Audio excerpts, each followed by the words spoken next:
Oke, sudah pukul 7. Kita tidak berlama-lama lagi. Kita akan langsung mulai karena topiknya cukup panjang gitu ya. Eh, Semoga waktunya bisa cukup gitu ya. Mari kita bersama-sama memulai PA ini, kita berdoa terlebih dahulu Bapak Ibu Saudara. Tuhan Yesus, kami bersyukur malam hari ini Engkau masih memberikan kami kekuatan, kesehatan, untuk kami boleh duduk, membuka IG Live, dan kami boleh mendengar akan firman-Mu ya Tuhan, yang akan kami bersama-sama dalami bersama. Tuhan, kiranya Engkau hadir di dalam setiap diri kami masing-masing dimanapun kami berada, dan Engkau berbicara kepada kami melalui firman-Mu ini. Tuhan tolong juga beri hikmat, layakkan hamba-Mu yang akan menyampaikan firman-Mu ini, biarlah apa yang sudah dipersiapkan bersama dengan Engkau ya Tuhan, Engkau menolong dan berkuasa atasnya. Jalannya pemahaman Alkitab ini kami serahkan ke dalam tangan Tuhan. Sertai segala alat-alat yang sudah digunakan, juga jaringan internet, semuanya kiranya boleh lancar. Di dalam nama Yesus kami berdoa. Amin. Oke. Bapak Ibu Saudara-saudara, dalam zaman atau waktu-waktu pandemi ini, karena virus COVID-19 ini telah mengobrak-abrik tatanan ibadah, ya, tatanan cara kita beribadah. Yang tadinya kita bisa beribadah di gereja, berkumpul bersama saudara seiman, sekarang kita ini harus beribadah di rumah masing-masing. Ya. Yang tadinya kita melakukan berbagai ritual liturgis, melihat berbagai simbol-simbol gerejawi, ya ada salib, ada mangkok, cawan, dan gambar-gambar yang mendukung kita di dalam beribadah, sekarang mungkin hanya bisa beribadah dengan duduk di depan layar, gitu ya, tanpa ada simbol apapun. Yang dulunya bisa memberi persembahan secara langsung, ya, atau istilahnya apa, secara tunai, gitu ya. Tapi sekarang harus via transfer, gitu. Dan itu aneh, gitu, bagi sebagian besar orang.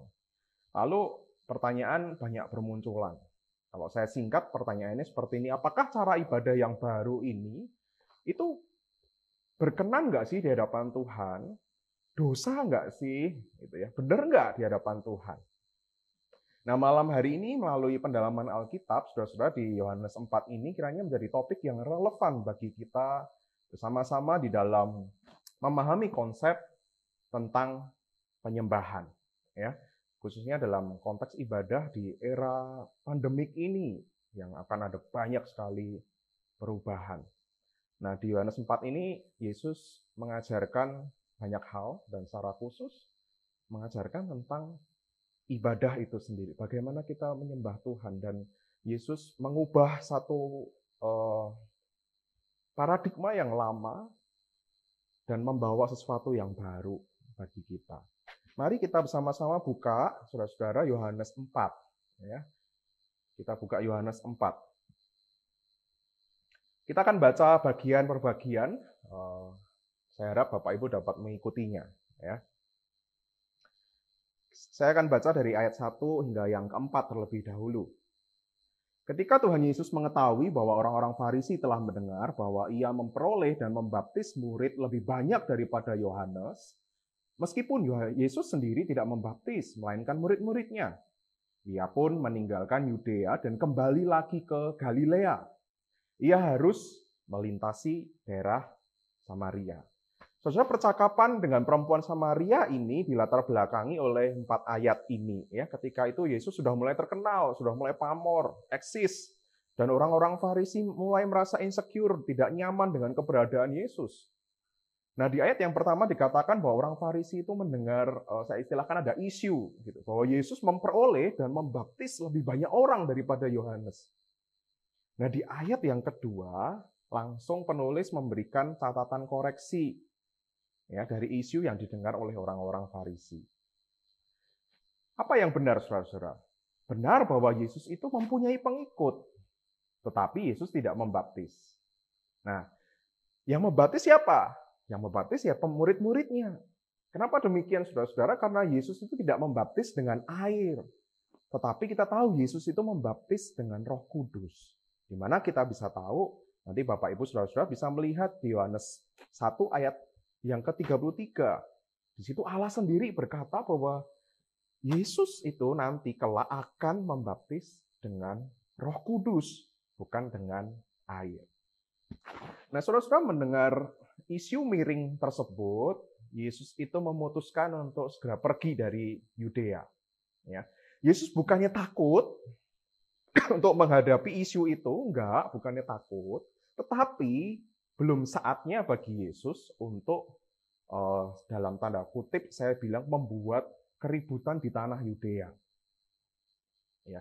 Berbeda saudara-saudara ketika Yesus itu sengaja waktu dia mau masuk ke Yerusalem di hari raya Paskah. Kita yang kenal dengan kok saya jadi lupa ya, hari raya Palma itu ya.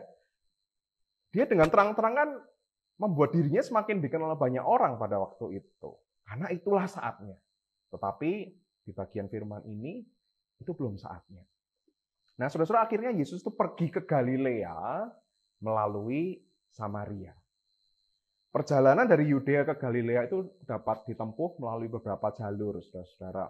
Melewati Samaria atau bisa dengan jalan berputar melalui Perea atau sebelah utara sungai Yordan. Nah, saudara-saudara, jalur Samaria itu jalur yang paling singkat, ya. Saya lagi jalur menuju ke Galilea, melewati Samaria itu jalan yang paling cepat, gitu ya. Kalau lewat ke Perea akan menempuh waktu dan jarak yang lebih lama, lebih panjang jaraknya. Nah, Bapak Ibu Saudara-saudara, untuk memahami konteks latar belakang kisah ini, kita perlu mengetahui bahwa penduduk Samaria itu sangat dibenci oleh orang-orang Yahudi. Karena mereka ini berdarah campur, yaitu antara darah Yahudi bercampur dengan darah orang-orang yang non-Yahudi. Jadi tidak murni Yahudi. Kenapa bisa demikian, saudara-saudara? Sejarah mencatat bahwa ketika kerajaan Israel utara itu dijajah oleh kerajaan Assyria, banyak orang Yahudi itu dibuang ke Assyria. Nah, mereka hidup dalam pembuangan selama bertahun-tahun bersama dengan tawanan-tawanan dari negeri lain, dari bangsa lain. Nah, akhirnya tawanan-tawanan itu menikah, ya, saling menikah. Disitulah terjadi percampuran ras, gitu ya. Dan mereka punya keturunan. Akhirnya anak-anak mereka itulah yang dikatakan sebagai ras campuran. Nah, saudara, orang Yahudi di kerajaan selatan menganggap orang-orang Samaria ini telah mengkhianati rakyat dan bangsa melalui perkawinan campur dengan orang-orang asing. Karena kebencian orang Yahudi itu dengan orang-orang Samaria, maka setiap kali hendak bepergian ke Galilea atau ke Yudea, saudara-saudara, orang-orang Yahudi itu tidak mau melewati Samaria. Jadi mereka itu sengaja lewat jalan lain, sengaja cari jalan yang lebih jauh, supaya tidak bertemu dengan orang-orang Samaria. Itu kebencian mereka, kebencian orang-orang Yahudi pada waktu itu. Nah, tetapi kita melihat, saudara-saudara, Yesus itu seorang Yahudi, harus melintasi daerah Samaria, dikatakan di ayat keempat. Ia harus melintasi di daerah Samaria. Tindakan Yesus ini bukan sekedar pengen mempersingkat waktu karena buru-buru harus sampai Galilea, enggak. Bukan karena dia butuh cepat. Soalnya harus, kata harus di sini itu menggunakan bahasa Yunani dei, ya, dei, yang menunjukkan bahwa Yesus itu ada satu misi tertentu. Kita tahu jelas misinya dari Allah sendiri. Yesus harus mengerjakan misi Allah di Samaria. Jadi ada kehendak ilahi yang harus Yesus kerjakan di daerah Samaria. Nah, apa kehendak ilahi yang harus dilakukan? Apa itu kehendak ilahi dari Allah bagi Yesus untuk Yesus harus lakukan? Mari kita lihat ayat selanjutnya, saudara-saudara, di ayat yang ke-5 hingga ayat yang ke-9 terlebih dahulu. Saya akan bacakan. Maka sampailah ia ke sebuah kota di Samaria yang bernama Sikhar, dekat tanah yang diberikan Yakub dahulu kepada anaknya Yusuf. Di situ terdapat sumur Yakub. Yesus sangat letih oleh perjalanan, karena itu ia duduk di pinggir sumur itu. Hari kira-kira pukul 12. Maka datanglah seorang perempuan Samaria hendak menimba air. Kata Yesus kepadanya, berilah aku minum. Sebab murid-murid telah pergi ke kota membeli makanan. Maka kata perempuan Samaria itu kepada Yesus, masakan engkau seorang Yahudi minta minum kepada aku, seorang Samaria? Sebab orang Yahudi tidak bergaul dengan orang Samaria. Nah, saudara-saudara, dalam adegan ini kita melihat ada sisi kemanusiaan dari Tuhan Yesus. Yesus tuh letih, Yesus tuh haus setelah berjalan setengah hari lamanya. Yesus tiba di Sikar kira-kira dikatakan itu pukul 12 siang. Jadi waktu panas-panasnya. Waktu memang harus minum air gitu. Karena rasa dahaga, karena dehidrasinya mungkin gitu ya. Kemudian pada waktu Yesus sampai di sana, datanglah seorang perempuan, seorang diri. Dia ke sumur Yakub untuk menimba air. Saudara, sikap tersebut bukanlah perilaku yang wajar. Sikap perilaku dari perempuan ini yang datang siang bolong, sendirian menimba air. Itu bukan perilaku yang wajar. Karena biasanya pada waktu itu perempuan menimba air itu di sore hari, ketika cuaca tidak panas, saudara. Kita tahu tentu para perempuan menjaga kulitnya daripada pria gitu ya, takut kena panas, kena terik sinar matahari, mereka tentunya menghindari. Dan itu menjadi hal yang tidak biasa. Harusnya biasanya di sore hari. Kemudian aktivitas menimba air pada waktu itu juga dilakukan bersama-sama.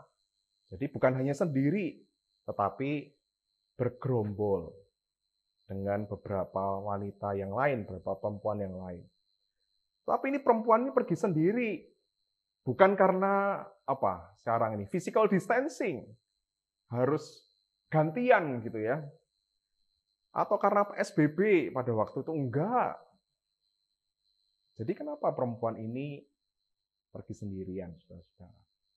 Nah, kemungkinan besar perempuan ini pergi sendiri karena ada satu masalah relasi interpersonal. Perempuan ini malu untuk bertemu dengan teman-teman yang lain. Oleh sebab itu dia pergi sendiri. Nah, kenapa malu? Nanti kita lihat, saudara-saudara, di bagian berikutnya.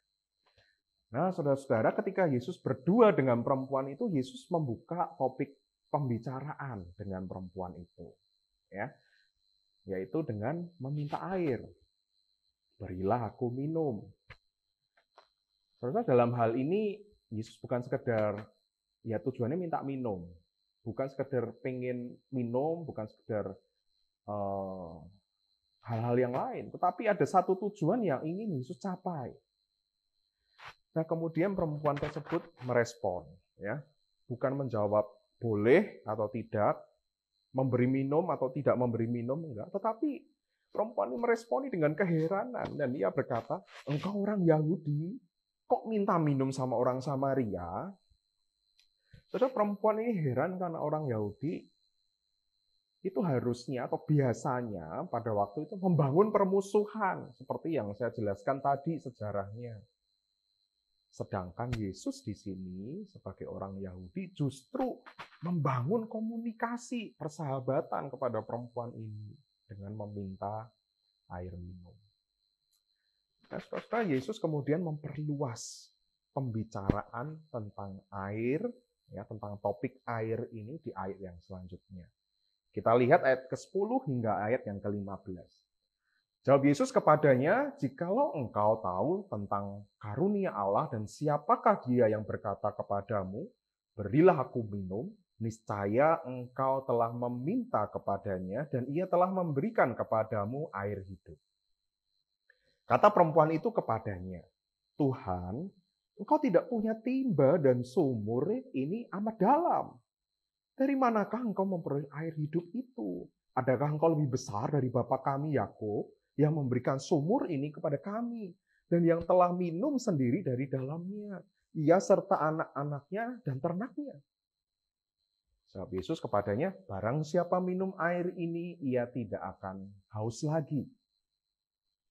Tetapi barang siapa minum air yang akan kuberikan kepadanya, ia tidak akan haus untuk selama-lamanya. Sebaliknya, air yang akan kuberikan kepadanya akan menjadi mata air di dalam dirinya, yang terus-menerus memancar sampai kepada hidup yang kekal. Kata perempuan itu kepadanya, Tuhan, berikanlah aku air itu, supaya aku tidak haus dan tidak usah datang lagi ke sini untuk menimba air. Saudara, setelah meminta air, Yesus juga menawarkan air ya kepada perempuan ini. Air yang ditawarkan itu bukan air biasa, tetapi dikatakan air hidup. Tetapi perempuan ini tidak memahami apa yang dimaksud oleh Yesus. Yang dia pahami adalah air murni. Ya air itu yang memberi kehidupan dari rasa haus yang dapat diambil dari sumur. Sehingga kita bisa memahami, saudara-saudara, kalau dia berkata demikian, apakah Yesus ini lebih besar dari bapa leluhur Yakub sehingga Yesus ini bisa ngambil air di dalam sumur yang dalam tanpa timba? Apakah Yesus ini lebih berkuasa? Nah, saudara, apa yang dimaksud Yesus tentang air hidup? Air hidup adalah Yesus sendiri. Yesus adalah pemberian Allah. Ya. Yesus adalah pemberian Allah sebagai wujud kasih karunia-Nya kepada manusia yang berdosa. Yesus adalah sumber air yang memberi kelegaan sejati bagi manusia yang haus akibat dosa di dalam kehidupannya. Barang siapa minum air yang akan kuberikan kepadanya, ia tidak akan haus untuk selama-lama. Saudara, Yesus sedang menawarkan bukan sekedar air, tetapi dia menawarkan keselamatan hidup sejati kepada perempuan ini.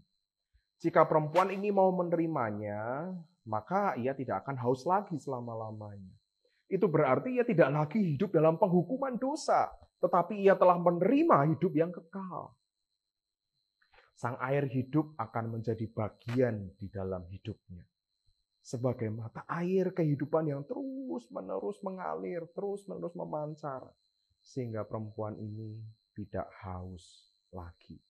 Bukan haus secara jasmani, tetapi perempuan ini akan dilegakan, dipuaskan kehausan rohani. Saudara, kenapa Yesus ini menawarkan air hidup kepada perempuan ini? Apa yang menjadi rasa haus sih di dalam kehidupan perempuan ini? Ayat 16 hingga 18, saudara-saudara. Kata Yesus kepadanya, pergilah, panggillah suamimu, dan datanglah ke sini. Kata perempuan ini, aku tidak mempunyai suami. Kata Yesus kepadanya, tepat katamu, bahwa engkau tidak mempunyai suami. Sebab engkau sudah mempunyai 5 suami. Dan yang ada sekarang padamu bukanlah suamimu. Dalam hal ini engkau berkata benar. Bapak, Ibu, saudara-saudara, melalui ayat ini kita mengetahui kenapa perempuan ini datang sendirian menimba air. Ternyata perempuan ini punya aib dalam relasi hidupnya. Dia sudah bolak-balik mempunyai suami, saudara-saudara, dan mengalami perceraian. Dan parahnya lagi, pria yang keenam hidup dengan dirinya tanpa status. Atau yang pria yang hidup dengan dirinya itu bukan suaminya. Istilah zaman sekarang ya, perempuan ini kumpul kebo, saudara-saudara, tinggal bersama tanpa status. Tentu hidupnya ini menjadi pergunjingan lingkungan sekitar, menjadi obrolan para ibu-ibu mungkin. Dan itu sangat memalukan hidupnya. Inilah kenapa dia pergi sendiri, saudara-saudara. Saudara, perempuan ini mengalami jatuh bangun di dalam hal percintaan. Dia tidak bisa keluar dari jerat untuk mencari kasih sayang dari satu pria dengan pria yang lain. Saudara, percintaannya ini menjadi sebuah lingkaran setan gitu ya. Menjadi jerat bagi dirinya sendiri. Dia tidak bisa terpuaskan. Dia harus mencari pemuasan dari pria pria dan dari pria. Saudara, Yesus dengan mata ilahinya tahu betul kondisi perempuan ini. Hidupnya haus dan membutuhkan air hidup. Dia hidup dalam jerat dosa dan tidak bisa keluar, sehingga membutuhkan intervensi dari luar dirinya, yaitu keselamatan yang diberikan oleh Yesus, sang air hidup itu. Tanpa Yesus, saudara-saudara, dia terus akan mencari kepuasan dari orang lain, di mana dia tidak akan pernah dipuaskan rasa hausnya. Kita lihat Yesus ini sengaja datang ke daerah Samaria. Inilah misi Yesus, saudara-saudara.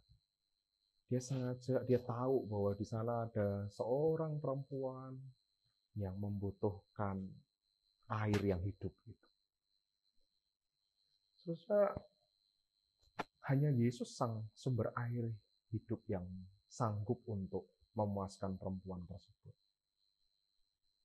Hanya Yesus yang juga sanggup memuaskan rasa dahaga kehidupan kita ini. Saudara, manusia berdosa selalu ingin memberi makan bagi keberdosaannya dengan mencari hal-hal yang duniawi, terus mencari pemuasan diri. Tetapi kebutuhan duniawi itu tidak pernah dapat memuaskan rasa dahaga manusia berdosa. Dan manusia akan terus merasa kehausan. Semua kepuasan, semua kenikmatan itu bersifat sementara, saudara-saudara. Nah, saudara-saudara, kita manusia ini membutuhkan air hidup itu yang dapat memberikan kelegaan yang kekal. Dan hanya dapat kita peroleh ketika kita ini meminum air hidup itu. Yaitu dengan sungguh-sungguh kita menaruh kepercayaan kita. Menerima Yesus itu sebagai Tuhan dan Juru Selamat kita.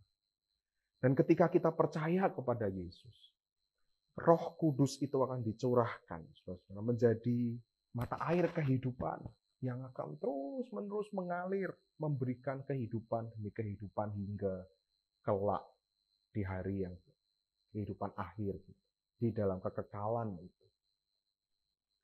Kita perlu melepaskan, saudara, pemuasan diri dari keduniawian itu dan meminum air hidup dari Yesus Kristus Tuhan, sumber kelegaan yang kekal. Saudara, kita kembali ke Alkitab kita yang kita pelajari. Kisah selanjutnya, saudara-saudara, di ayat yang ke-19 hingga ayat yang ke-26. Saya akan lanjutkan terlebih dahulu hingga akhir, ya. Nanti harapannya ada waktu untuk kita bisa bertanya jawab. Ayat 19, saya akan bacakan. Kata perempuan itu kepadanya, Tuhan, nyata sekarang padaku bahwa engkau seorang nabi. Nenek moyang kami menyembah di atas gunung ini, tetapi kamu katakan bahwa Yerusalemlah tempat orang menyembah. Kata Yesus kepadanya, percayalah kepadaku, hai perempuan, saatnya akan tiba. Bahwa kamu akan menyembah Bapa bukan di gunung ini dan bukan di Yerusalem. Kamu menyembah apa yang tidak kamu kenal, kami menyembah apa yang kami kenal. Sebab keselamatan datang dari bangsa Yahudi. Tetapi saatnya akan datang dan sudah tiba sekarang, bahwa penyembah-penyembah benar akan menyembah Bapa dalam roh dan kebenaran. Sebab Bapa menghendaki penyembah-penyembah demikian. Ayat 24, Allah itu roh, dan barang siapa menyembah dia, harus menyembahnya dalam roh dan kebenaran. Jawab perempuan itu kepadanya, aku tahu bahwa Mesias akan datang, yang disebut juga Kristus. Apabila ia datang, ia akan memberitakan segala sesuatu kepada kami. Kata Yesus kepadanya, akulah dia yang sedang berkata-kata dengan engkau. Bapak, Ibu, Saudara-saudara, ketika perempuan itu kagum dengan kemampuan Yesus tentang latar belakang hidupnya, tanpa harus mengenal terlebih dahulu, ya, karena Yesus itu baru ketemu dengan perempuan itu. Tapi Yesus itu tahu banyak hal. Bahkan sisi gelap perempuan itu Yesus tahu. Dan perempuan ini langsung menganggap, wah, Yesus ini bukan orang biasa. ini pasti orang penting, ini pasti nabi. Ya, perempuan ini menyebut Yesus itu nabi, padahal lebih dari sekedar nabi, saudara-saudara. Nabi itu, kenapa nabi, saudara? Nabi itu terkenal tahu segalanya, ya, berbicara tentang hal yang spiritual dan dapat bernubuat. Oleh sebab itu perempuan ini menganggap Yesus sebagai nabi. Nah, oleh karena itu di ayat yang ke-20, saudara-saudara, perempuan itu berusaha mengalihkan topik pembicaraan dari kehidupan pribadinya, kehidupan pribadi yang memalukan itu, yang pengen cepat-cepat dia harus tutupi sebenarnya. Jadi dia mengalihkan topik pembicaraannya kepada topik ritual penyembahan kepada Tuhan. Sudah sejak terjadinya perpecahan antara orang Yahudi asli dengan orang Samaria, atau orang Yahudi campuran itu, maka orang Samaria itu mempunyai tempat ibadah sendiri. Ya. Karena orang Samaria tidak diizinkan untuk beribadah di Bait Suci Yerusalem. Ya. Orang Yahudi aja tidak mau bertemu, berpapasan, mampir ke orang Samaria. Itu aja nggak mau, apalagi orang Samaria datang ke Yerusalem, masuk ke Bait Suci, itu jelas-jelas pelanggaran bagi orang Yahudi. Nah, bagaimana orang Samaria ini beribadah, saudara-saudara? Nah, satu-satunya cara adalah beribadah, dia tetap bisa beribadah seperti yang dilakukan orang Yahudi, yaitu dengan membangun Bait Suci sendiri, tempat ibadah sendiri, yang bertempat di Gunung Gerizim. Nah, kenapa di Gunung Gerizim yang dipilih? Nah, orang Samaria ini memilih Gunung Gerizim dengan alasan bahwa tempat tersebut adalah tempat di mana orang Israel itu memproklamasikan ucapan berkat atas ketaatannya kepada perintah Allah. Bapak Ibu nanti bisa baca di Ulangan 11, ya, khususnya di ayat yang ke-29. Nah, saudara-saudara, meskipun orang-orang Samaria ini mempunyai cara ibadah yang hampir sama dengan orang-orang Yahudi, tapi orang-orang Samaria ini tidak sepenuhnya mempunyai sistem penyembahan yang sama. Jadi sistemnya berbeda. Selain tempatnya berbeda, mereka juga menggunakan kitab yang nggak sama. Maksudnya gini, yang nggak sama. Orang Samaria itu cuma memakai kitab Pentateuk. Ya. Pentateuk itu berarti Kejadian, Keluaran, Imamat, Ulangan, Bilangan, itu yang dipakai. 5 kitab itu di dalam dasar mereka beribadah. Nah, tidak seperti orang Yahudi, saudara-saudara, yang menganut seluruh kitab Perjanjian Lama. Ya, kitab Pentateuk, Mazmur, kitab para nabi-nabi yang di dalamnya, saudara-saudara, itu berisi nubuatan bahwa nanti akan ada Mesias, yaitu Yesus sendiri. Nah, di zaman Perjanjian Lama, saudara-saudara, apa yang dikehendaki Allah dalam hal tempat ibadah sebenarnya? Kita dapat melihat, saudara-saudara, di dalam kitab Ulangan 12 ayat 4 sampai yang ke-7. Nah, nanti saudara-saudara dapat membacanya sendiri, ya, karena untuk mempersingkat waktu. Ulangan 12 ayat 4 sampai yang ke-7. Di situ Allah berbicara tentang tempat yang akan ditentukan sendiri. Ya. Allah menentukan sebuah tempat di mana Allah akan hadir dan umatnya bisa beribadah di sana. Umatnya mempersembahkan korban di sana, umatnya merayakan satu persekutuan kebersamaan di tempat itu. Di mana itu? Yaitu di Yerusalem. Jadi, saudara bisa dikatakan sebenarnya tempat ibadah orang Samaria itu ilegal, gitu ya. Tidak ada izin mendirikan rumah ibadah, gitu ya. Nah, saudara, perempuan ini seolah-olah ingin bertanya. Di bagian ini, perempuan itu pengen bertanya begini kepada Yesus. Pengen dengar pendapatnya. gitu ya, tentang masalah tempat ibadah.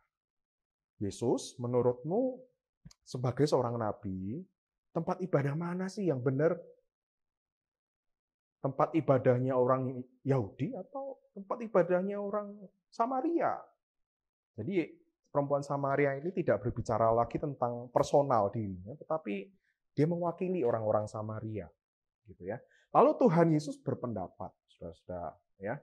Yesus memberikan jawabannya, dan jawaban Yesus ini adalah sebuah pelajaran di mana Yesus mendobrak cara-cara ibadah yang lama dan memberikan satu ibadah yang baru.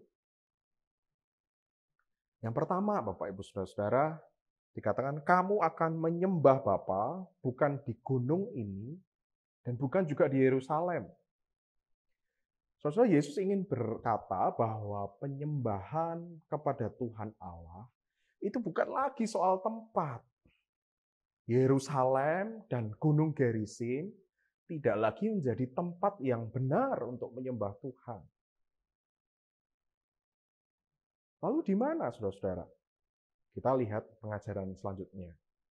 Yang kedua, Yesus berkata, kamu menyembah apa yang tidak kamu kenal. Kami menyembah apa yang kami kenal. Sebab keselamatan datang dari bangsa Yahudi. Nah, pernyataan ini, saudara-saudara, ingin menjelaskan bahwa ada satu kebenaran yang objektif. Apa itu? Yaitu bahwa jalan keselamatan itu berasal dari garis keturunan Yahudi.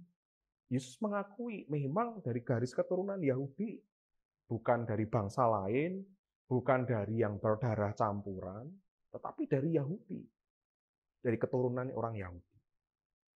Selain itu, saudara-saudara, Yesus ingin menjelaskan tentang penyembahan itu bukan masalah tempat, bukan masalah cara. Jadi apa? Tetapi yang terpenting itu menyembah siapa. Saya lagi ya, jadi bukan masalah tempat dan caranya, tetapi masalah siapa sih yang disembah. Bukan apa yang disembah, tetapi siapa yang disembah. Karena pribadi yang disembah itu jauh lebih penting daripada caranya. Siapa yang harus disembah, saudara-saudara? Yaitu pribadi yang menyelamatkan itu dari keturunan bangsa Yahudi.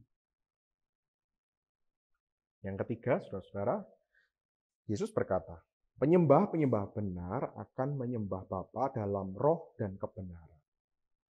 Allah itu roh, dan barang siapa menyembah Dia, harus menyembahnya dalam roh dan kebenaran. Saudara, selanjutnya Yesus mengajarkan tentang penyembahan yang benar. Penyembahan yang benar itu mengandung dua aspek yang esensial, yaitu dalam roh dan kebenaran. Dalam roh, saudara-saudara, roh itu mengacu pada roh manusia. Ya, jadi kalau di Alkitab, gampangannya itu ditulis R-nya kecil. Itu mengacu kepada roh kita ini, yang bersifat imaterial, yang ada di dalam diri seseorang, jiwa orang itu, sepenuhnya yang ada di dalam diri kita, hati kita ini, itulah roh manusia itu. Jadi penyembahan yang benar haruslah melibatkan roh yang ada di dalam diri kita untuk berkomunikasi dengan Allah yang adalah roh. Sehingga roh kita ini bertemu dengan roh Allah. Ada satu relasi antar roh manusia dengan roh Allah.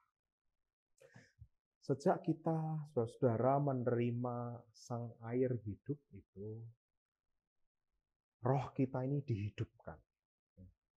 Tuhan Allah itu hadir di dalam diri kita, mengubahkan hidup kita, Sehingga kita ini dimampukan mengalami perjumpaan dengan Roh Allah itu. Jadi maksudnya adalah kita ini ibadah, kita ini menyembah bukan karena kehebatan diri kita. Tetapi Allah sendiri yang sudah hadir. Seperti Yesus sendiri yang hadir kepada orang Samaria itu. Perempuan Samaria itu. Yang menawarkan air hidup itu. Kita ini dipenuhi oleh air hidup itu. Waktu kita percaya. Ada Roh Kudus di dalam diri kita yang memampukan diri kita ini untuk berjumpa dengan Roh Allah. Di mana saudara-saudara kita dapat berjumpa dengan Allah? Di mana saja, bukan? Kapan saja, dimanapun kita berada, Allah itu dapat kita temui, saudara-saudara.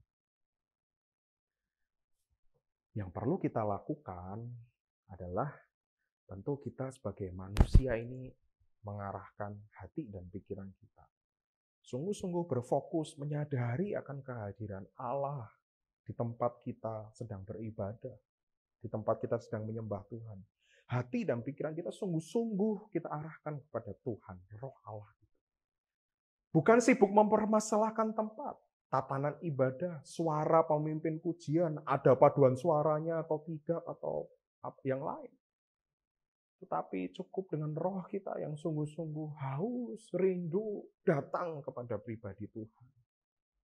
Kita datang ke gereja bukan untuk bertemu dengan orang saja, tapi kita ini sungguh-sungguh roh kita ini digerakkan. Aku pengen banget ketemu Tuhan, pengen menyembah Tuhan. Dalam roh, saudara-saudara. Yang kedua adalah kebenaran. Saudara, kita menyembah dengan benar, sebab kita menyembah pribadi yang benar. Kebenaran itu mengacu kepada satu-satunya pribadi yang benar untuk disembah, saudara-saudara. Dialah Yesus Kristus Tuhan itu, sang kebenaran, sang air hidup yang layak untuk disembah. Satu-satunya pribadi yang layak untuk disembah. Orang Yahudi, orang Samaria, dan orang-orang non-Yahudi, dan segala bangsa kita ini dari berbagai suku, bangsa dan bahasa haruslah menyembah Yesus Kristus sebagai Tuhan yang benar. Tuhan yang menciptakan langit dan bumi ini. Tuhan yang sudah menebus hidup kita dari segala dosa kita. Yesus berkata demikian, "Akulah Dia, Yesuslah Mesias sesungguhnya yang dinantikan oleh segala bangsa. Dialah sang air hidup, sang sumber kebenaran yang layak untuk disembah, saudara-saudara." Nah, saudara-saudara, jika kita tidak menyembah dalam roh, penyembahan kita akan menjadi kering dan tidak bernyawa. Dan jika penyembahan tidak dilakukan di dalam kebenaran, penyembahan kita akan menjadi tidak relevan, saudara-saudara. Penyembahan dalam roh dan kebenaran itu harus menjadi satu kesatuan. Dengan segenap hati, jiwa, dan roh kita ini menyembah Yesus Tuhan Allah. Satu-satunya jalan kebenaran dan hidup itu. Maka ibadah kita akan menjadi sebuah sikap penyembahan yang benar. Nah, saya tutup sampai di sini, di ayat ke-26 ini, saudara-saudara. Karena bagian ini panjang, gitu ya. Saya ingin fokuskan di bagian ini. Nah, apa refleksi teologisnya, saudara-saudara? Saya akan memulai dengan hal ini, saudara-saudara. Di dalam ibadah ada dua unsur, setidaknya. Ada esensi, ada ekspresi. Esensi adalah hal yang paling penting, paling mendasar, yang harus ada di dalam sebuah ibadah. Sedangkan ekspresi adalah bentuk, cara, perilaku, saudara-saudara, yang diwujud nyatakan dalam sikap-sikap ritual ibadah itu. Nah, kebanyakan orang, saudara-saudara, sering berpikir terbalik. Kadang kita tuh nggak sadar ya, membalik dalam memandang konsep ibadah ini. Gimana membaliknya, saudara? Atau gimana maksudnya konsep atau pikiran yang terbalik itu? Yaitu begini, lebih mengutamakan unsur ekspresi dan mengabaikan esensinya. Contohnya, saudara-saudara, ketika sang pemimpin ibadah itu lupa untuk mengajak jemaat berdiri pada waktu berita anugerah misalnya. Lalu itu setelah ibadah menjadi satu hal yang menggemparkan gitu ya. Jadi masalah gitu. Padahal sikap duduk dan berdiri itu ekspresinya, bukan hal yang utama atau yang esensial. Lalu misalnya saudara, simbol salib di ruang ibadah misalnya. Boleh nggak saudara simbol salib di ruang ibadah itu? Kadang gereja bisa bertengkar gara-gara memutuskan akan ada simbol salib atau tidak. Ya. Simbol salib itu justru dianggap hal yang esensi. Jika nggak ada itu dosa. Padahal salib adalah sebuah ekspresi, simbol ekspresi yang menolong kita untuk ingat bahwa Yesus itu sudah mati bagi kita. Justru saudara-saudara pertengkaran antara pemimpin gereja atau jemaat itu justru yang mendukakan hati Tuhan. Contoh lain saudara-saudara yang relevan dengan kita saat ini, apakah menyembah Tuhan itu boleh dengan cara online di rumah?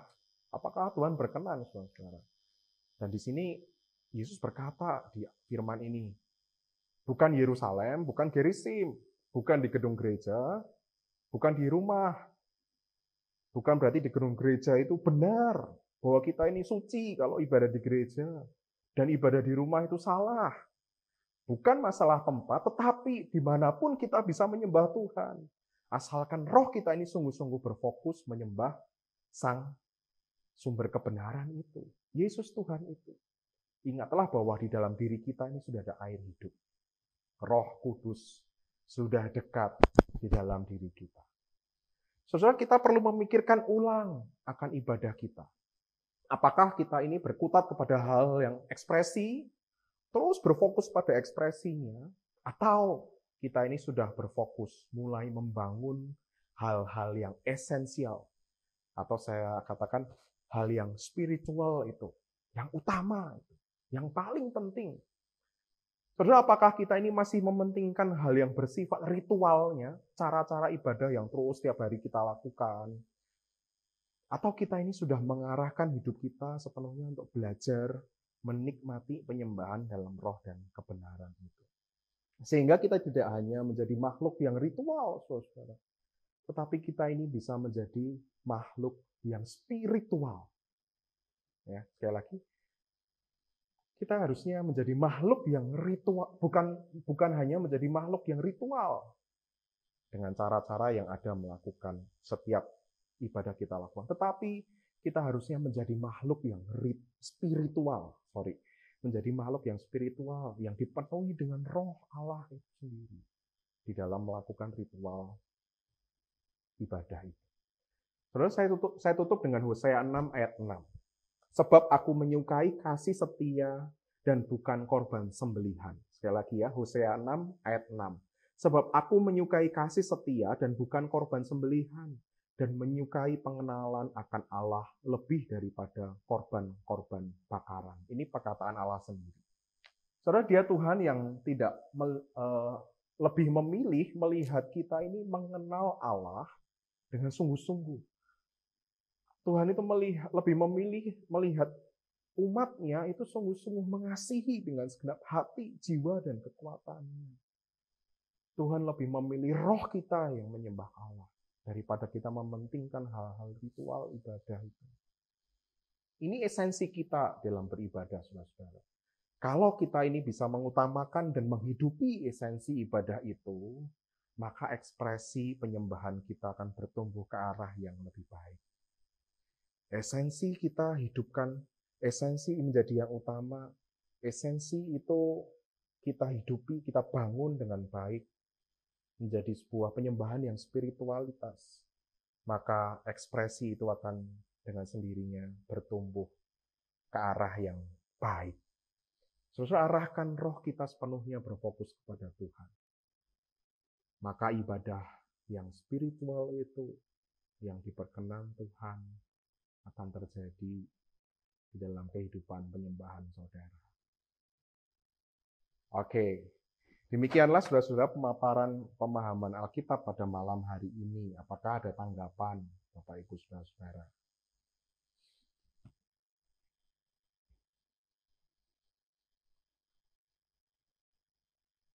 Ada tanggapan Bapak Ibu Saudara-saudara? Saya rindu Bapak Ibu Saudara-saudara kita mulai membangun satu kehidupan spiritual, saudara. Khususnya di tengah pandemi ini menjadi satu kesempatan yang baik. Ini bukan hal yang buruk, tapi ini kesempatan. Kesempatan di mana ketika kita ini tidak bisa beribadah, kita ini diobrak-abrik ritualnya, kebiasaan-kebiasaan kita ini dihancurkan, supaya kita ini boleh membangun esensinya. Yang ekspresi itu dihancurkan, saudara-saudara, sehingga kita bisa membangun esensinya. Kita tidak punya simbol, kita tidak bisa di gereja. Tapi ketika kita di rumah sendiri, kita ini membangun spiritual pribadi kita. Oleh sebab itu, jangan sia-siakan waktu ini, saudara-saudara. Biarlah setiap hari kita ini membangun komunikasi dengan Allah. Roh kita ini biarlah terkoneksi terus dengan Allah. Menyembah Allah terus. Dan saya yakin, saudara-saudara, waktu kita bisa kembali beribadah di gereja, suasananya akan berbeda. Sebab hatinya sudah berbeda. Sebab hatinya itu sudah dipenuhi dengan kerinduan. Kerinduannya bukan bertemu dengan orang saja, saudara. Tapi kerinduannya itu dipenuhi dengan rasa pingin menyembah Tuhan, saudara. Maka ibadah kita, ibadah komunal itu akan menjadi hal yang berbeda sekali. Dan kiranya ibadah itu boleh menyenangkan hati Tuhan. Sebab hati kita ini boleh sungguh-sungguh meluap dengan rasa rindu untuk bertemu dengan Allah yang adalah roh itu. Oke, dulu sebelum ada ibadah online, orang yang tidak ke gereja ikut ibadah lewat TV dibilang tadi. Iya. Oke, Pak. Ini selamat malam Pak Andreas. Ini tanggapan ya Pak Andreas ya, atau belum selesai ya? Saya coba yang di bawahnya dulu ya. Bagaimana kita bisa mengetahui bahwa kita sudah menyembah Allah dengan roh dan kebenaran ya? Oke, tentunya tidak ada alat ukurnya gitu ya. Saya nggak tahu ini namanya memang berkat abadi gitu ya. Wah, namanya bagus ya. Memang tidak ada alat ukurnya gitu ya. Kita juga, kalau ada alat ukurnya juga menjadi satu hal yang berbahaya juga ya Bapak Ibu. Wah, ini belum menyembah dengan benar ini, terus kita bisa menyalahkan. Tetapi saudara-saudara, menyembah Allah dalam roh dan kebenaran itu ya diri kita sendiri yang tahu, saudara-saudara. Dan Allah sendiri yang tahu. Gitu ya. Jadi nggak ada bagaimana kita tahu. Bagaimana kita tahu diri kita sendiri, ya kita boleh sungguh-sungguh merasakan Allah itu dekat dengan kita. Waktu kita beribadah, kita ini tidak pulang dengan satu hal yang sia-sia. Ketika kita beribadah di rumah, kita berdoa, kita mendengar firman Tuhan, kita memuji secara pribadi, kita merasakan memang Tuhan itu dekat dengan kita. Dan kita dipuaskan. Dan biarlah di dalam kebenaran kita sendiri tahu bahwa kita menyembah siapa. Bukan menyembah cari pengkhotbahnya, saudara-saudara. Bukan menyembah cari ini siapa yang pemimpin pujiannya. Tapi sungguh-sungguh kita arahkan hidup kita kepada Tuhan sendiri. Pak Andreas, saya lanjutkan ya bagian Pak Andreas. Dibilang tadi harus ke gereja untuk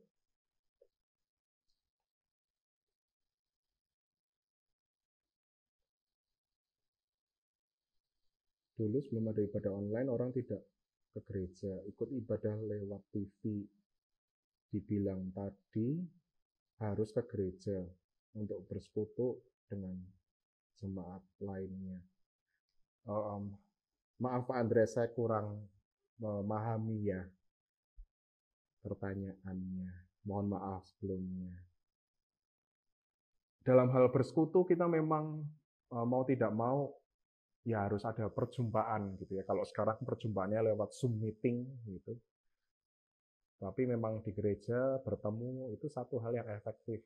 Sebagai umat pilihan Allah yang dipilih Allah, Tuhan itu juga memilih untuk bisa bersekutu ya, memilih bangsa Israel itu juga supaya berkumpul menjadi satu gitu.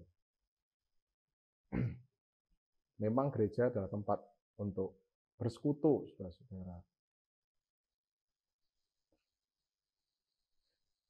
Saya baca yang Bu Susi dulu ya. Jadi bila ibadah yang penting adalah esensinya, langkah baiknya bila dimungkinkan ibadah online tetap diadakan walaupun pada saat nantinya sudah beribadah di gereja. Terima kasih Bu Susi untuk masukannya. Betul. Apalagi ke depan ini cukup sulit untuk langsung berkumpul semuanya gitu ya. 500 orang masuk dalam gedung gereja misalnya. Wah, itu satu hal yang mengerikan juga ya di tengah pandemi ini. Jadi ibadah live streaming tentu harus tetap dilakukan. Ya, gereja-gereja di tempat lain juga sedang mengupayakan untuk supaya tetap nanti bisa live streaming, supaya orang tetap bisa beribadah dengan baik meskipun dia ada di rumah, gitu ya.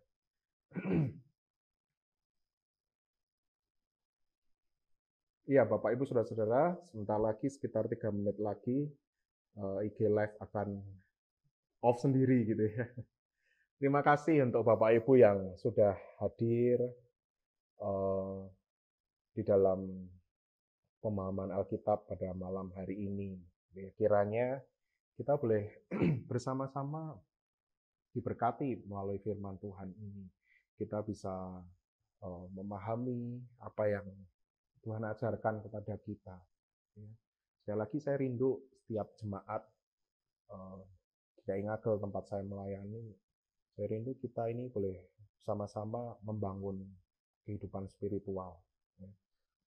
Ini pesan saya, Bapak Ibu Saudara-saudara, bangunlah spiritual itu bukan membangun kebiasaan-kebiasaannya. Ya. Wah, kalau enggak ke gereja rasanya enggak nyaman. Wah, kalau tidak berdoa di gereja kok enggak afdol ya atau apa. Itu berarti sedang membangun ritual. Tetapi mari kita belajar membangun spiritualnya. Bagaimana membangunnya? Ketika kita nanti bisa beribadah lagi, mari kita sungguh-sungguh siapkan diri kita.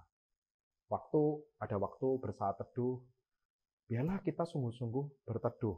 Bukan ngobrol gitu ya, tapi berteduh untuk siap diri datang kepada Tuhan. Waktu di rumah, setiap hari, sediakan waktu, kita bisa bersekutu dengan Tuhan secara pribadi. Dan disitulah satu ibadah spiritual yang sungguh-sungguh saya yakin berkenan di hadapan Tuhan. Ya. Tidak ada alat ukurnya, sekali lagi.